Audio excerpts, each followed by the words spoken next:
লাভ হচ্ছে, আর এই কবরবাসীটা ভালো আছে, এর কষ্টটা বেশি। হ্যাঁ, এদিক তাকায় জাহান্নাম, এদিক তাকায় জাহান্নাম, আর মাজায় ওই একা বসে বসে চুপ করে আছে। হ্যাঁ, আয় তোমার এর মাথাটা যত্ন করে পুঁতে দাও।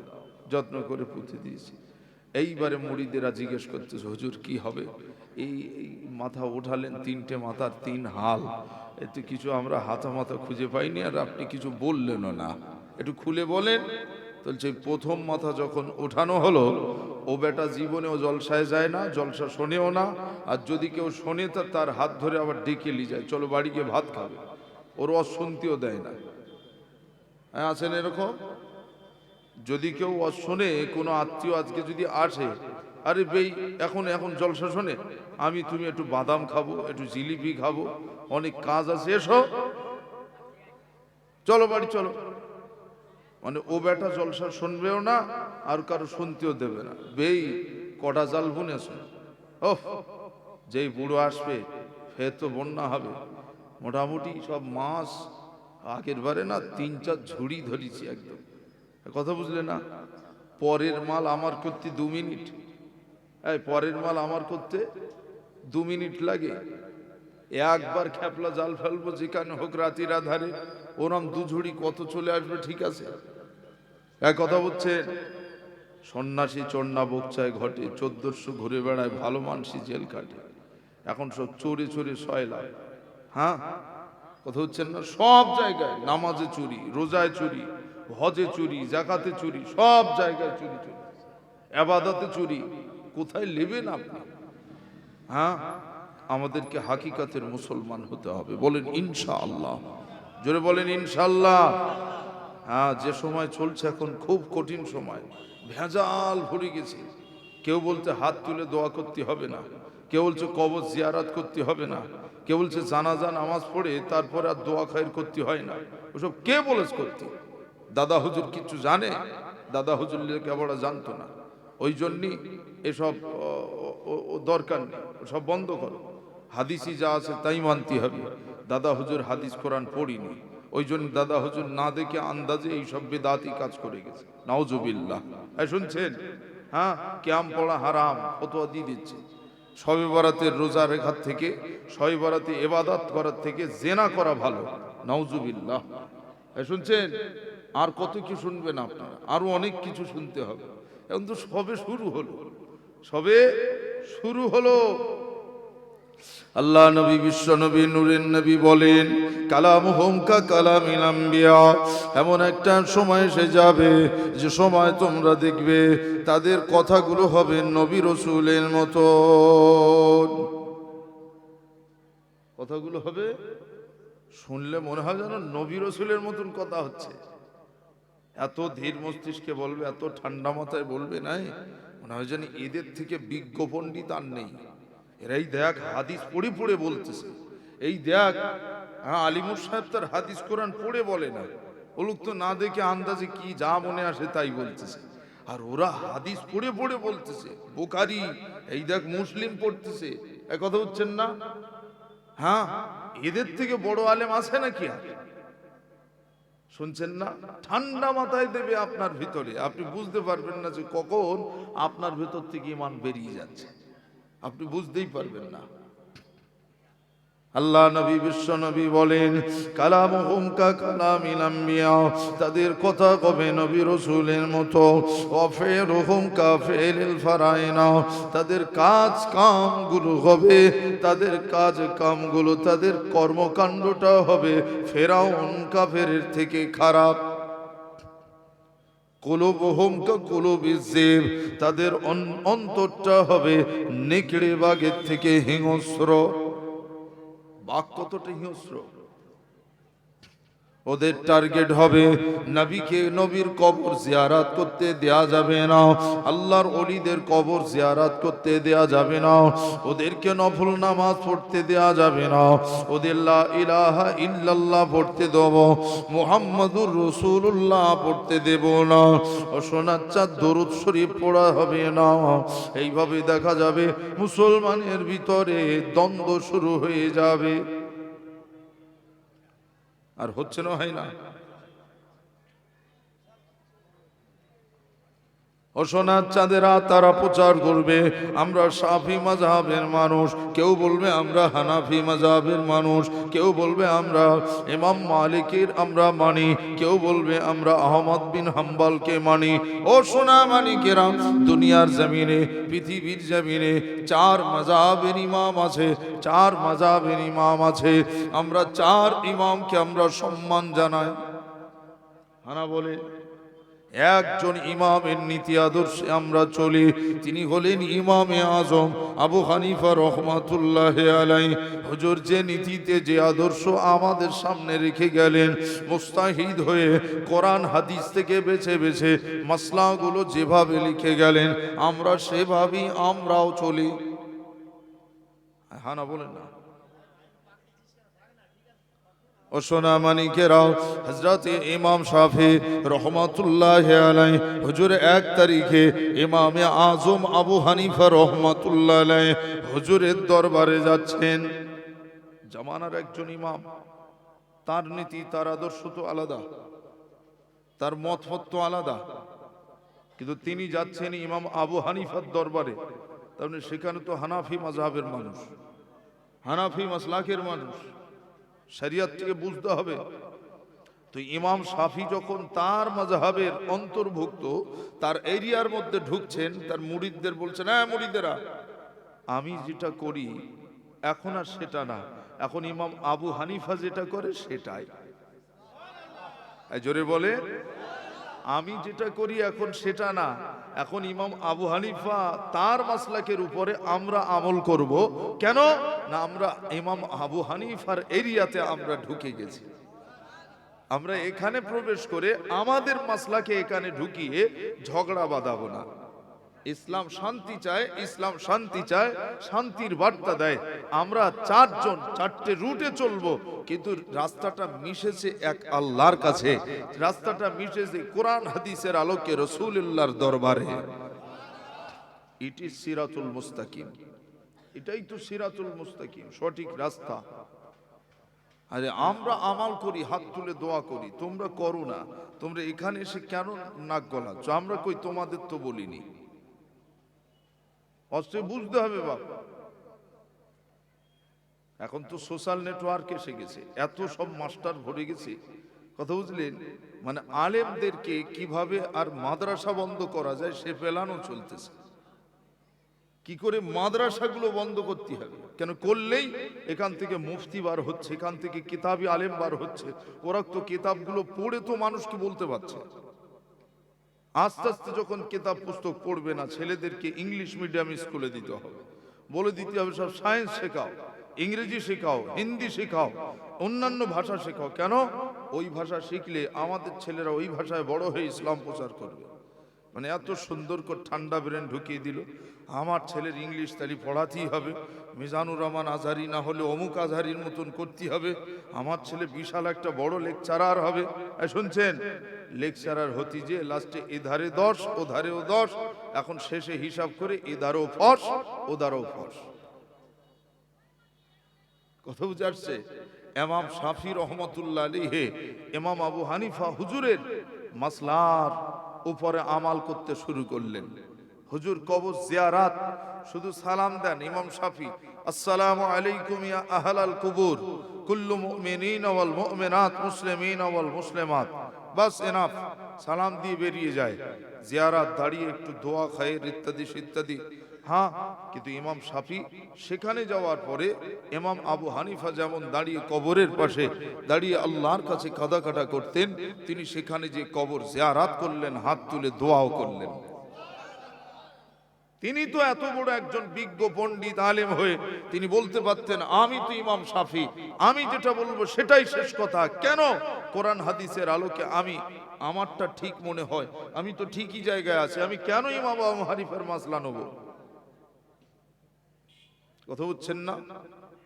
তিনি সম্মান দিলেন, ইজ্জত করলেন, কোন নিপীড়ন, কোন অত্যাচার, কোন ঝগড়া, কোন বিপদে তিনি জড়াননি। ও সোনার চাঁদেরা, ইমাম শাফি রহমাতুল্লাহ আলাইহি ওই সময় তার মুরিদদেরকে বলে নাই, মুরিদেরা আমার যখন কোনো মাসলা আটকে যায়, আমার যখন কোনো মাসলা মাসাইলগুলো আমার বুঝতে না আসে, না বুঝে আসে, সেদিনে আমি কি করি জানো? ইমামে আজম আবু হানিফা রহমাতুল্লাহ আলাইহির কবরটা জিয়ারত করতে আসি। ও মুরিদেরা শুনে নাও, আমি ইমামে শাফি, আমার এটা বিশ্বাস, এটা ঈমান, একজন হাক্কানি আলেম দুনিয়া ছেড়ে চলে যাওয়া মানে তার ইলমটাকে আমার আল্লাহ উঠিয়ে নেয়। আল্লাহ পাক ইলমকে উঠিয়ে নেওয়ার ফলে ওই ইলমটা মাকামে সুরাইয়াতে জমা হয়। ওই মাকামে সুরাইয়া থেকে ওই ইলমটা যারা কবরটা জিয়ারত করে তার রুহানি দোয়াটা নেওয়ার উদ্দেশ্য নেই যে আমার হুজুরের নেক দোয়া দরকার, আমি ইমাম শাফি ইমাম আবু হানিফার রুহানি দোয়া নিতে আসি। যখনই এসেছি তখনই আমার আল্লাহ যে মাসলাটা জড়িয়ে যেত ওই মাসলার ফাইসালা আমার আল্লাহ জেহেনে দিয়ে দিত। ইমাম আবু হানিফার রুহানি দোয়ায়, ইমাম আবু হানিফার রুহানি দোয়ায় আমার মাসলাটাকে ক্লিয়ার হয়ে যেত, পরিষ্কার হয়ে যেত, আমার আর জড়িয়ে যেত না। সোনামানিকেরা, ইমামে শাফি রহমাতুল্লাহ আলাইহি তানার এলাকাতে মসজিদে প্রবেশ করলেন, নামাজের মুসাল্লায় দাঁড়িয়ে গেলেন। হুজুর আর হাত ঝাড়লেন না, বুকে হাত বাঁধলেন না। ইমাম শাফি রহমাতুল্লাহ আলাইহি ইমাম আবু হানিফার মতো কাবাতি শরীফা কানের লতিতে বৃদ্ধাঙ্গুলিটা লাগিয়ে সম্মানের সাথে কাবার দিকে খেয়াল করে হুজুর নামাজের মুসাল্লাতে নিয়াত করলেন। বুকে হাত বাঁধলেন না, হাতটা নাভি বরাবর বাঁধলেন। মুরিদেরা জিজ্ঞেস করলেন, হুজুর আপনি কেমন আমল করলেন আজ? হাদিসে আছে এক, আপনি করলেন আর এক। হযরতে ইমাম শাফি বুঝিয়ে দিলেন, ইমাম আবু হানিফারটাও ঠিক, আমি শাফি আমারটাও ঠিক। ইমাম আবু হানিফা যেটা বেছে নিয়েছে, ওনার এলাকাতে যদি আমি এখন রাফাদাইন করি, ওনার এলাকাতে যদি আমি বুকে হাত বাঁধি, হানাফি মাসলাকের আমার অপমান করা হবে। কোথাও হচ্ছেন না? তাই আমি ইমাম শাফি এই রাস্তাটা বলে গেলাম, আমার মাসলাকের উপরে যারা চলবে, আমার মাসলাক যে এলাকায় আছে সেই এলাকাতে আমার মাসলার আমল করো। আজকের কোথাকার কি আমরা ভাতে দিয়ে কিচ্ছু জানে না, এসে ফতোয়া মারতেছে। হ্যাঁ, যা হুজুররা ওয়াজ করে সব ভুল, সব জাল হাদিস, সব ভণ্ড। কথা হচ্ছেন না? ওরা যেটা বলো ওটাই ঠিক। শোনাচ্ছেদেরা ঠান্ডা মাথাতে তারা ওয়াজ করে, নসিহত করে, তারা বলে দেয়, ঠান্ডা মাথায় তারা বলে হাত তুলে দোয়া করা যাবে না। ও সোনা মানিক, সহি হাদিস, আল্লাহ নবী, বিশ্ব নবী, নূরের নবী, সোনা নবী মসজিদে নববী শরীফে আছেন। সাহাবায়ে কেরামেরা আসলেন, এসে বললেন, হুজুর আমাদের এলাকাতে ঘাস নাই, মরুভূমিতে ঘাস নাই, হুজুর একটু দোয়া করেন। আল্লাহ নবী বলেন, ও সাহাবীরা আমার সঙ্গে হাত মেলাও। সম্মিলিত দোয়া করা বলে যায় না, সম্মিলিত দোয়া করা যায় না তারা বলে। ও সোনাচ্চাদেরা, আল্লাহ নবী মসজিদে নববী শরীফে বসে আল্লাহর দরবারে হাত ওঠালেন, আর সাহাবায়ে কেরামেরা তেনারাও হাতটা তুলে আমার নবীর সঙ্গে আমিন আমিন বলতে শুরু করলেন। ও সোনা মানিক, আল্লাহ নবী সকলকে নিয়ে দোয়া করলেন, আল্লাহ পাক এই মদিনার জমিনে আল্লাহ পাক খরা দেবেন না, একটু বৃষ্টির দরকার, বরকত নাজিল করুন। আল্লাহ পাকের পক্ষ থেকে বৃষ্টি নাজিল হয়ে যায়। বৃষ্টি শুরু হয়ে গেল, একাধারে এক সপ্তাহ বৃষ্টি হলো। আল্লাহ নবীর দরবারে সাহাবীরা বলেন, হুজুর বাড়ির বাইরে বার হওয়া যায় না, এত বৃষ্টি হয়, এত বৃষ্টি হয়, বাড়ির বাইরে যাওয়া যায় না, ঘরেতে আমাদের আহার আদির দরকার। হুজুর আল্লাহর কাছে দোয়া করুন, হুজুর আল্লাহর দরবারে দোয়া করে দিন, বৃষ্টি লাগবে না। আল্লাহ নবী আবার দোয়া করলেন, আল্লাহুম্মা হাওয়ালাইনা ওয়ালা আলাইনা। আল্লাহ পাক, আল্লাহ তাআলা আপনি বৃষ্টিটাকে বন্ধ করে দিন। আল্লাহ নবী দোয়া করে দিলেন, আল্লাহ নবী দোয়া করলেন, করার সঙ্গে সঙ্গে বৃষ্টিটা বন্ধ হয়ে গেল। আর নবীর সাহাবীরা সবাই আমিন আমিন বললেন। ও সোনা মানিক, যারা বলে ফরজ নামাজের পরে হাত তুলে দোয়া করা যায় না, ও সোনার চাঁদের শুনে নাও, খুব ভালো করে মনে রেখে দেবে। এসব মাসলাগুলো যদি জানতে চাও, সহি আকীদা যদি জানতে চাও, বসিরহাটে আল্লামা রুহুল আমিন রহমাতুল্লাহ আলাইহি হুজুরের লেখা যত কিতাব রয়েছে, বাংলায় হুজুর লিখে গেলেন, সেই বাংলায় লেখা কিতাবগুলোকে আপনার কিনে নেবেন। আপনার এলাকাতে লাইব্রেরি করুন, ইসলামী লাইব্রেরি।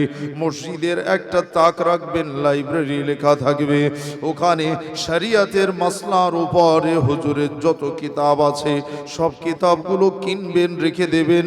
আপনার এলাকার মানুষের লাভ হবে, এলাকার মানুষের। ও সোনা মানিকেরা, মিশরের জমিনে বসিরহাটের আল্লামা রুহুল আমিন রহমাতুল্লাহ আলাইহি হুজুর গেলেন, যে বললেন একটা কিতাব আমার দরকার।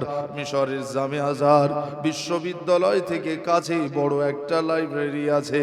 তামাম বিশ্বের জমিনে যত কিতাব আছে সে লাইব্রেরিতে তত কিতাব সেখানে আছে। ও সোনার চাঁদেরা, ওই লাইব্রেরিতে সমস্ত কিতাবাদি থাকার পরে হুজুর গিয়ে দারোয়ানকে জিজ্ঞাসা করলেন, দারোয়ান, আমি রুহুল আমিন, আমাকে একবার আমাকে অনুমতি দিন, একটা কিতাব নিয়ে যাব। আমি কিতাবটা নকল করে নেব, আমি নিয়ে যাব না, আমি শুধু দেখে দেখে লিখে নেব। পৃষ্ঠাটায় কোন পৃষ্ঠায় কি আছে আমার বোঝার মতো আমি সমস্ত এলেমটা বুঝে নেব, একটু আমাকে সুযোগ দেওয়া হোক। ও সোনার চাঁদেরা, দারোয়ান বলেছিলেন, লাইব্রেরিয়ান বলেছিলেন, না না না, এখানে বসে কিতাব পড়া যাবে, কোনো লেখা যাবে না, এই কিতাব আমরা নিয়ে যেতে দেব না। আল্লামা রুহুল আমিন রহমাতুল্লাহ আলাইহি হুজুর ওই লাইব্রেরির ভিতরে কিতাবটা নিয়ে এক পাতা, দু পাতা, তিন পাতা, চার পাতা পড়ে, জোহরের নামাজ পড়ে আবার কিতাব পড়ে, আসরের নামাজ পড়ে আবার কিতাব পড়ে, মাগরিবের নামাজ পড়ে আবার কিতাব পড়ে, এশার নামাজ পড়ে আবার কিতাব পড়ে, আবার এমন করে তাহাজ্জুদের নামাজ পড়ে আবার কিতাব পড়ে, ফজরের নামাজ পড়ে আবার কিতাব পড়ে। বসিরহাটে আল্লামা এভাবে একাধারে এক সপ্তাহ কেটে যায়। ও সোনা মানিক, লাইব্রেরিয়ান তো অবাক হয়ে যায়, লোকটা খেলো না, কিছু খাইরা শুধু কিতাব পড়ে, কিতাব পড়ে আর কিতাব পড়ে যায়, আল্লাহর ইবাদতে মশগুল হয়, আবার পড়ে। পড়াশুনো শেষ করে হুজুর বেরিয়ে চলে যায়। ওই সময় লাইব্রেরিয়ান বলেন, ও সাহেব, আপনি তো কিছু লিখলেন না, আপনি তো কিছু লিখলেন না, আপনি তো কিতাবটাও নিয়ে গেলেন না, কি নিয়ে যাচ্ছেন আপনি? ওই সময় বললেন, ও দারোয়ান, ও লাইব্রেরিয়ান, তুমি শুনে নাও, আমি রুহুল আমিন বাংলার জমিন থেকে এসেছিলাম, আমার যে নিয়াতটা ছিল আল্লাহ পুরা করে দিয়েছে। আমি এই লাইব্রেরিতে যেসব কিতাবগুলো পড়েছি ওই কিতাবগুলো আমার মুখস্থ হয়ে গেছে। বললো, জাস্টিফাই হবে, তুমি মিথ্যা কথা বলছো কিনা, তোমাকে আমরা জাস্টিফাই করবে, এখানে বসো, এখন যাওয়া যাবে না।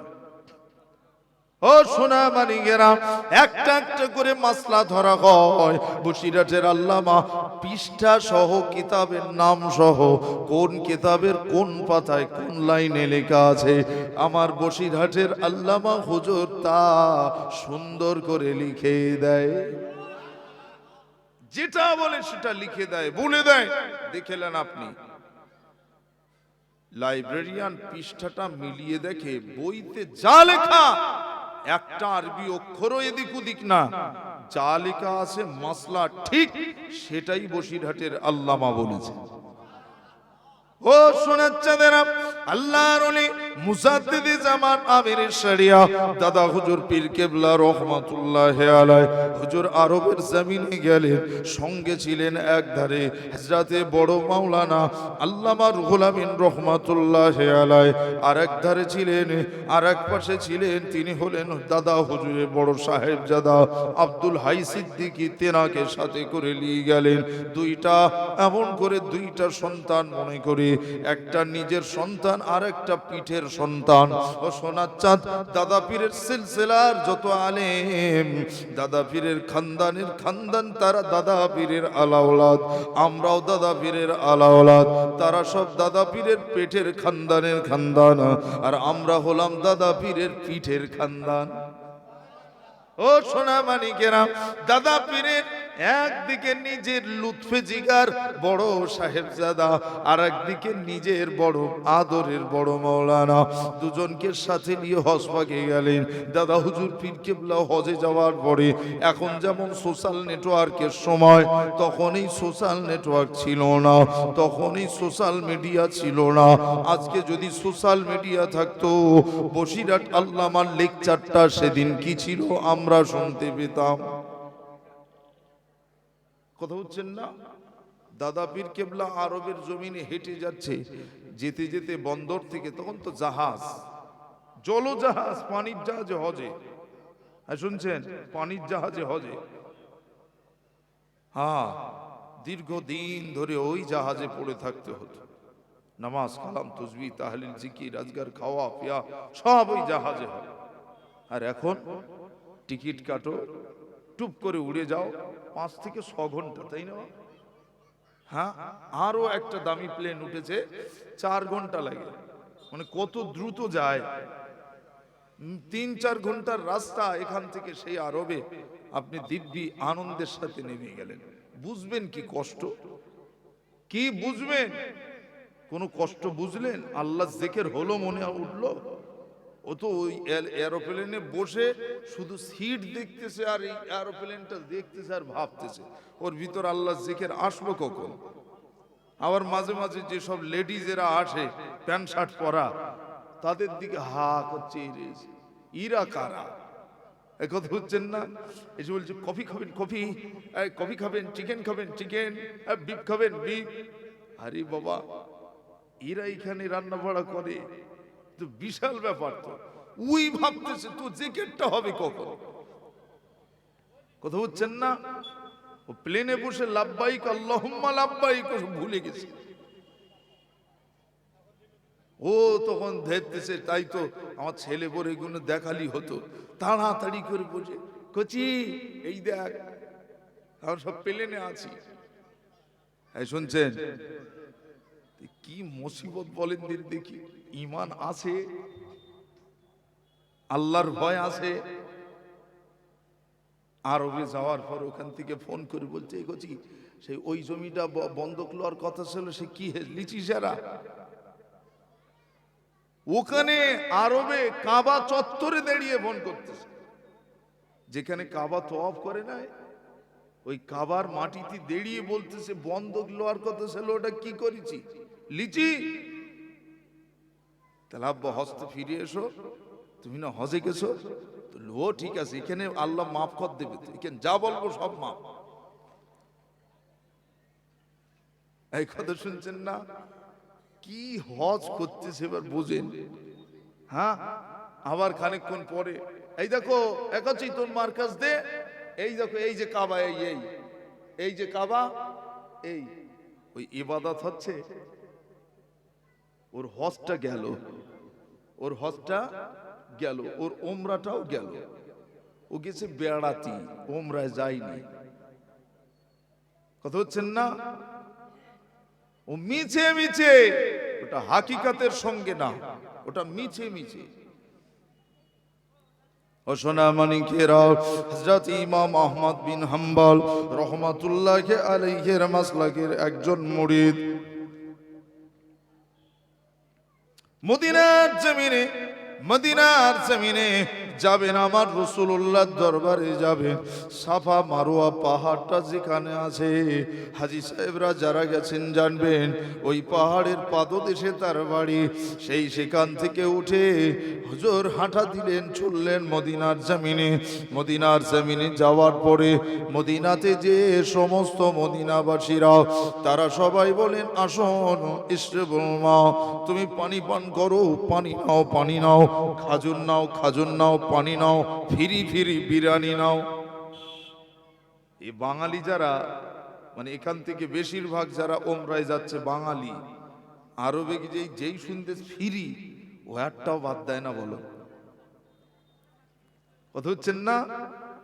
যেই শুনতেছে ফিরি, যে কজন গেছে জিজ্ঞেস করে দেখেন, হ্যাঁ, যেই শুনতেছে ফিরি, ও ফিরি আওয়াজ পেলি আর রেহাই নেই। খোঁজলেন, তুই বাড়ি কোথায়? তাহলে ভারতে। কোথা বাড়ি? তাহলে আমার পশ্চিম বাংলায়। কোথা বাড়ি? তাহলে ভাঙড়ে। এই তোর কোথা বাড়ি? তাহলে জীবনতলায়। ওই জন্য ফিরি। অথচ আরবের যারা অধিবাসী একটা কেউ যে ওখান থেকে মাল নেয় না। আরে ও তো জাকাতের মাল, কি কৃষির মাল তার ঠিক আছে, ও তো দান খায়রাতের মাল হতে পারে। তুই তো ফকির না, তুই তো হাজী সাহেব, তোর আল্লাহ আওকাত দিয়েছে, তোর টাকা দিয়েছে, তুই সেখানকে দানের মাল নিবি কেন? তোর জন্য দান না তো। শরিয়ত থেকে না বুঝে ও সেখানে যে নিজের মতন করে যা মনে হচ্ছে তাই করছে। ওমরা হচ্ছে, হজ হচ্ছে, কথা হচ্ছেন না? এসে কচির মাছ দেখাচ্ছে, কচির মা, এই দেখো ওখানে এরকম জুস দেয়, এরকম জুস দয়া করে আমার বাড়ি এনেছে। কি আনন্দ করতেছে বলে, এই যে লেইছি, সব ফিরি, সব ফিরি। গার দাম দেখ, দাম দেখে 1200 টাকা দাম। কত দাম রে বাবা, হ্যাঁ কত দাম রে। খা মেয়ের মাখা, ছেলের মাখা, তার মানে ভকির ভিক করে এনেছে, খা। কথা হচ্ছেন না? যদি হাকিকাতে ওমরাহ করেন, হাকিকাতের সাথে যদি হজ করেন, কিতাবে এসেছে আল্লাহ ওই হাজী সাহেব সহ তার খানদানকে জীবনে আল্লাহ ভিকিরি করবে না, কোনোদিন ফকির হবে না, হাত পাতবে না। সে যা খরচ করে বাড়ি আসবে তার 1 বছরের মধ্যে আল্লাহ তার 4 টাকা তার হাতে বুঝে দেয়। এই বান্দা, তুই খরচ করেছিলিস, খরচটা আগে তুই বুঝেলে, এবার যা হবে তোর লাভ। চুরি হবে না, আমাদেরকে বুঝতে হবে তো। হজটা তো আওকাতদারের জন্য, গরিব মানুষের জন্য না তো। আর তুমি গরিব শাস্তি গেছো, তাহলে সেখানে তুমি আপেলের জুস খাবে ফ্রি পাও, তোমার টাকা নেই, তোমার পয়সা নেই।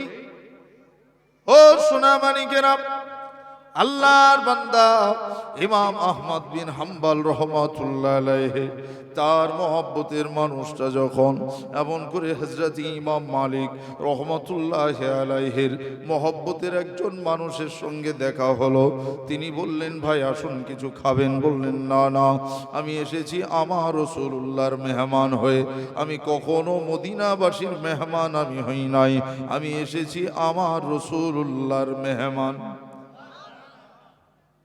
খানা খান না, খান, পানি लें, রুটি लें, কি খাবেন আপনি लें, क्या है आप ले लो না। খোঁজ বি আদি নাও, তুমি হাতে করে তোলো, না না লা খোঁজ, আমি নেব না, আমি নেব না, আমি নিতে আসিনি। সোনা মানিকেরাও, লোকটার চোখ ভরা পানি টপ টপ করে পড়ে। 1 দিন অতিবাহিত হয়, 2 দিন অতিবাহিত হয়, 3 দিন চলে যায়, 4 দিন চলে যায়, 5 দিনের মাথাতে আর পেশাবটা আটকে রাখতে পারি না, পায়খানাটা আটকে রাখতে পারি না। না না না, আমার নবী পাকের রওজা মোবারকের চতুর্পাশে এটা আমার নবী পাকের ঘর ছিল দুনিয়ায় বেঁচে থাকার সময়। আম্মা জান আয়েশা রাদিয়াল্লাহু আনহার কামরা ছিল, আর এখানে আমার নবী চলাচল করেছেন। সেই রাসূলুল্লাহর কদম মোবারক রাখা জমিনে আমি কি করে আমি পেশাব করি, পায়খানা করি? না না না, আমার নবীর সঙ্গে এখনো দেখা হলো না, আর আমি থাকতে পারি না। আল্লাহ নবীর রওজা মোবারকের দিকে হাতটা উঁচু করে নবীকে যেন ইশারা করি, বলেন, ইয়া রাসূলুল্লাহ আমি আসি, আমি আর থাকতে পারলাম না, না, হুজুর আমি আসি, বেয়াদবি নেবেন না। সালাম দিয়ে বিদায় নেবে। কিছু পথ যাওয়ার পরে আল্লাহর পাগল রাসূলুল্লাহর দেওয়ানা নবী পাকের আশিক জমিনে বেহুশ হয়ে পড়ে যায়। বেহুশ হয়ে পড়ে গেলেন, কিতাবে এসেছে বেহুশ হয়ে পড়ে যাওয়ার পরে তিনি লক্ষ্য করে দেখেন আমার রাসূলুল্লাহ রওজা মোবারকের দরজাটা খুলে আমার নবী পাক যেন কাকে বললেন, তাড়াতাড়ি রুটি নিয়ে এসো, একটু পানি নিয়ে এসো। আমার নবী নিজে হাতে রুটি আর পানি নিয়ে দৌড়ে আসলেন। আমার নবী দেওয়ানা আশিকের মুখেতে আমার নবী নিজে হাতে অর্ধেক রুটি খাওয়ালেন, অর্ধেক রুটি তার হাতে দিলেন, একটু পানি পান করিয়ে বললেন, এখন যেও না, বড় ক্ষুধা পেয়েছে, ক্ষুধা নিবারণ করো, এই রুটিটা রেখে দাও, আবার পরে খাবে। ঘুমের ভিতরে ওই বেহুশ অবস্থায় যেই হুশ ফিরল, হুশ ফেরার পরে হাতে দেখলো খুশবুওয়ালা রুটি, হাতেতে অর্ধেক রুটি আছে। জোরে বলবেন না, এই হ্যায় রসুলওয়ালা, এই হলো নবী পাকের আশিক, রসুলের প্রেমিক। টাকা খরচ করে হজে যাবেন, টাকা খরচ করে মদিনায় যাবেন, আর সেখানে যে পরের ফাও মারলো আর স্বাদ এখনো মিটলো না। হ্যাঁ, এই অভ্যাসটা যাবে না। শোনা রাগ হচ্ছে? ও সোনা মানিকেরা, শুধু তাই নয়, আল্লাহ নবী, বিশ্ব নবী, নূরের নবী, সোনা নবীর কথা বলছিলাম। আল্লাহ নবী, বিশ্ব নবী, নূরের নবী আমার সাহাবায়ে কেরামদেরকে বলেন, ও আমার সাহাবীরা, ও আমার সাহাবীরা, তোমরা শুনে নাও, মান যারা কবরি, তোমরা আমার কবর জিয়ারত করবে আমার মওতের পর। এমন করে আমার মওতের পরে আমার কবরটা যারা জিয়ারত করবে, ওয়াজাবাত লাহু শাফাতি ইয়াউমাল কিয়ামা, কিয়ামতের মাঠে ময়দানে তার জন্য শাফাত করা ওয়াজিব হয়ে যাবে। কিন্তু আজকের এক শ্রেণীর আলেম তারা বলে কবর জিয়ারত করা যাবে না। ও শোনা, আল্লাহ নবী নিজে বলেছেন, ফাজুরুল কুবুর ফাইন্নাহা তুজাক্কিরুল মউত, তোমরা কবর জিয়ারত করবে, করলে তোমাদের মৃত্যুর কথা মনে হবে, তোমাদের মওতের কথা মনে আসবে।